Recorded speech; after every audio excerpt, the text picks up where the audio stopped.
Hello everyone, welcome back to my channel the Lex Commerce. आज हम एक बहुत ही इम्पॉर्टेंट और कंसेप्चुअल टॉपिक कवर करने वाले हैं, emergency provisions under Indian constitution, जो कि पार्ट 18 में आता है, आर्टिकल 352 से लेकर आर्टिकल 360 तक।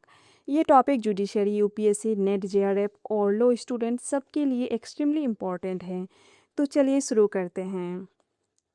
Introduction to emergency provisions.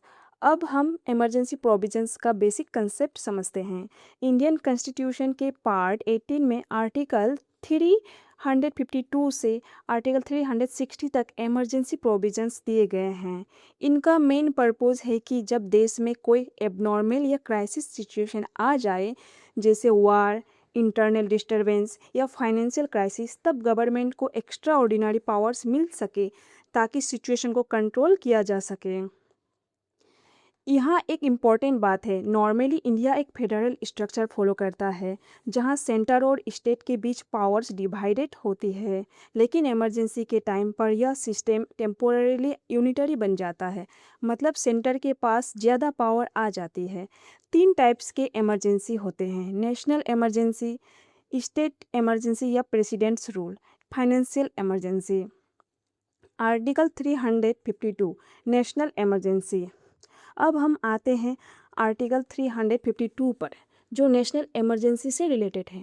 National emergency तब डिक्लेयर होता है जब देश की सिक्योरिटी को सीरियस थ्रेट हो। यह थ्रेट 3 सिचुएशन में हो सकता है, war, external aggression, armed rebellion. President इस सिचुएशन में इमरजेंसी डिक्लेयर कर सकते हैं। एक इम्पॉर्टेंट हिस्टोरिकल चेंज भी हुआ था। पहले कॉन्स्टिट्यूशन में इंटरनल डिस्टरबेंस टर्म यूज होता था, जो काफ़ी वेग था, इसलिए मिसयूज को रोकने के लिए 44th अमेंडमेंट में इसे रिप्लेस करके आर्म्ड रेबिलियन कर दिया गया। Grounds of national emergency. अब हम ग्राउंड्स को और क्लियरली समझते हैं। 3 ग्राउंड्स हैं, वार, जब इंडिया किसी दूसरे कंट्री के साथ ऑफिशियली वार में हो, एक्सटर्नल एग्रेशन, जब बिना वार डिक्लेयर किए अटैक हो, आर्म्ड रेबिलियन, जब कंट्री के अंदर ही वायलेंट अपराइजिंग हो। यहाँ एक और इम्पॉर्टेंट पॉइंट है, इमरजेंसी सिर्फ तब नहीं लगती जब इवेंट हो चुका हो, बल्कि अगर इमिनेंट डेंजर हो, यानी डेंजर आने वाला हो, तब भी डिक्लेयर की जा सकती है। Procedure for proclamation. प्रेसिडेंट खुद से इमरजेंसी डिक्लेयर नहीं कर सकते, उन्हें कैबिनेट की रिटन एडवाइस चाहिए होती है। ये सेफगार्ड 44th अमेंडमेंट के बाद ऐड की गई है। डिक्लेरेशन के बाद पार्लियामेंट के दोनों हाउसेस को इसे 1 मंथ के अंदर अप्रूव करना होता है। अगर अप्रूव हो जाता है, ये इमरजेंसी 6 मंथ तक वैलिड रहता है और हर 6 मंथ्स में इसे एक्सटेंड किया जा सकता है। इफ़ेक्ट्स ऑफ नेशनल इमरजेंसी, ये सबसे इम्पोर्टेंट पार्ट है। इफ़ेक्ट्स, इमरजेंसी लगते ही सेंटर की पावर काफ़ी बढ़ जाती है। यूनियन एग्जीक्यूटिव पावर्स स्टेट तक एक्सटेंड हो जाता है। पार्लियामेंट स्टेट लिस्ट के सब्जेक्ट्स पर भी लॉ बना सकती है। फंडामेंटल राइट्स पर भी इफेक्ट पड़ता है। आर्टिकल 19 ऑटोमेटिकली सस्पेंड हो जाता है, लेकिन सिर्फ वार और एक्सटर्नल एग्रेशन में। आर्टिकल 359 के थ्रू प्रेसिडेंट कोर्ट जाने का राइट सस्पेंड कर सकती है। Article 353 effects of proclamation.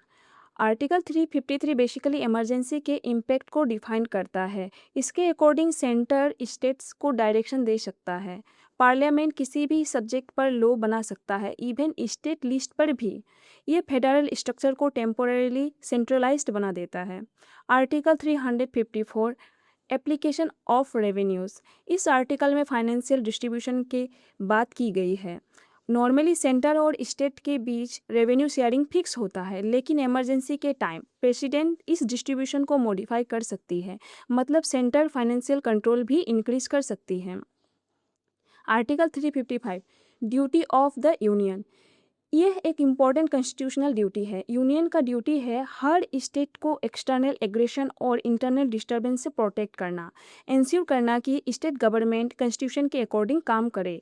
यह आर्टिकल 356 का बेस भी बन जाता है।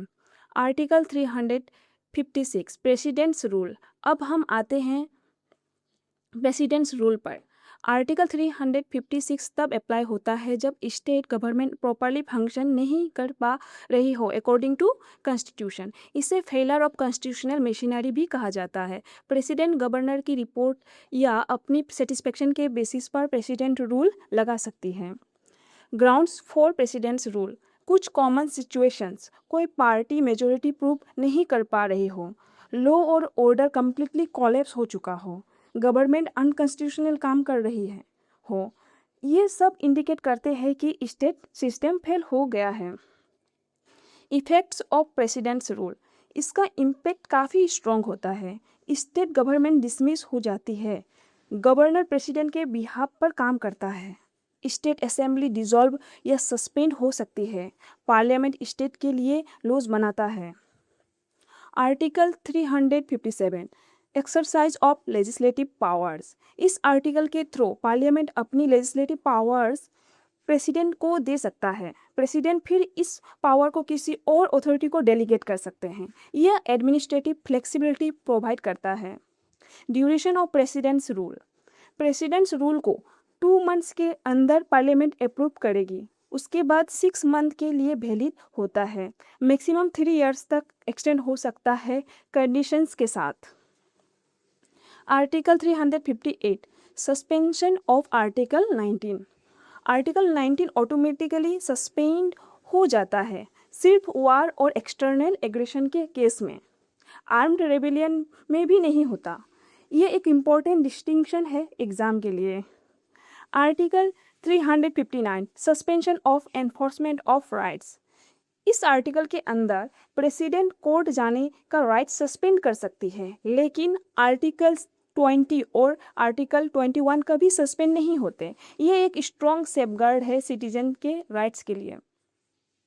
Article 360 financial emergency. Financial emergency तब डिक्लेयर होता है जब देश की फाइनेंशियल स्टेबिलिटी या क्रेडिट थ्रेटन हो। इम्पोर्टेंट बात यह है, इंडिया में अब तक कभी फाइनेंशियल इमरजेंसी डिक्लेयर नहीं हुआ है। Effects of financial emergency. Salaries reduce की जा सकती है, इंक्लूडिंग जजेस, यानी जजेस की भी सैलरी रिड्यूस हो सकती है। स्टेट्स को फाइनेंशियल इंस्ट्रक्शंस दिए जा सकते हैं। सेंटर फाइनेंशियल डिसीजंस कंट्रोल कर सकती है। कंक्लूजन, इमरजेंसी प्रोविज़न देश के लिए बहुत ज़रूरी है क्योंकि ये क्राइसिस सिचुएशन में स्टेबिलिटी मेंटेन करते हैं, लेकिन अगर इनका मिसयूज हो तो डेमोक्रेसी को डेंजर हो सकता है। इसलिए कॉन्स्टिट्यूशन में सेफगार्ड्स प्रोवाइड किए गए हैं, जैसे पार्लियामेंट्री अप्रूवल, जुडिशियल रिव्यू और राइट प्रोटेक्शन। आज के लेक्चर में हमने पार्ट 18 के सारे इंपॉर्टेंट प्रोविजंस आर्टिकल 352 से आर्टिकल 360 तक डिटेल में समझें। अगर आपको ये वीडियो हेल्पफुल लगा हो तो वीडियो को लाइक करें, चैनल को सब्सक्राइब करें और अपने दोस्तों और रिलेटिव को शेयर करिए वीडियो। अगर आप किसी और टॉपिक पर डिटेल लेक्चर चाहते हैं तो कमेंट करके हमें ज़रूर बताएं।